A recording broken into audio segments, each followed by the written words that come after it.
चमत्कारी रेडियो। एक छोटे से पहाड़ी गांव में किशन नाम का एक सीधा सादा युवक रहता था।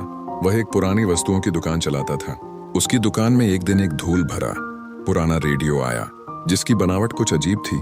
किशन ने सोचा, चलो इसे साफ करके देखता हूँ। उसने जैसे ही रेडियो का बटन घुमाया, वह आश्चर्यचकित रह गया। इस रेडियो में न तो कोई गाना बज रहा था, न ही कोई समाचार, बल्कि एक धीमी गूंजती हुई आवाज आ रही थी जो कह रही थी, आज तुम्हारी दुकान पर आने वाला पहला ग्राहक तुम्हें बहुत अमीर बनाने का रास्ता बताएगा। शुरुआत में किशन को लगा कि यह उसका भ्रम है, पर अगले ही पल एक बूढ़ा आदमी उसकी दुकान में आया और उसने एक टूटी हुई घड़ी के बदले में किशन को पास की नदी के किनारे एक जड़ी बूटी खोजने का रहस्य बताया।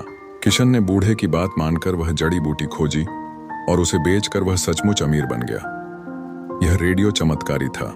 हर सुबह जब किशन इसे चलाता तो यह उसे दिन भर की सबसे महत्वपूर्ण सलाह देता। एक सुबह रेडियो ने कहा, आज जो भी तुम अपने छोटे भाई को दोगे, वह 10 गुना होकर तुम्हारे पास वापस आएगा। किशन का छोटा भाई उससे शहर जाने के लिए कुछ पैसे मांग रहा था। किशन के मन में लालच आया। उसने सोचा कि क्यों ना मैं बहुत कम पैसे दूं, ताकि वापस भी कम ही आए और मुझे भाई को ज्यादा न देना पड़े।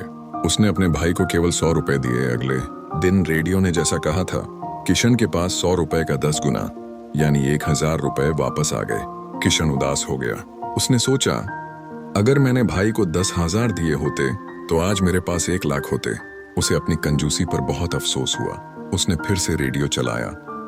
इस बार आवाज आई, चमत्कार केवल लालच के लिए नहीं होते, तुमने अवसर को गंवा दिया। किशन को अपनी गलती का एहसास हुआ। उसने सीखा कि चमत्कार केवल पाने में नहीं, बल्कि देने में भी होते हैं। उस दिन के बाद किशन ने उस चमत्कारी रेडियो का इस्तेमाल केवल अपने भले के लिए नहीं, बल्कि दूसरों की मदद करने के लिए भी करना शुरू कर दिया।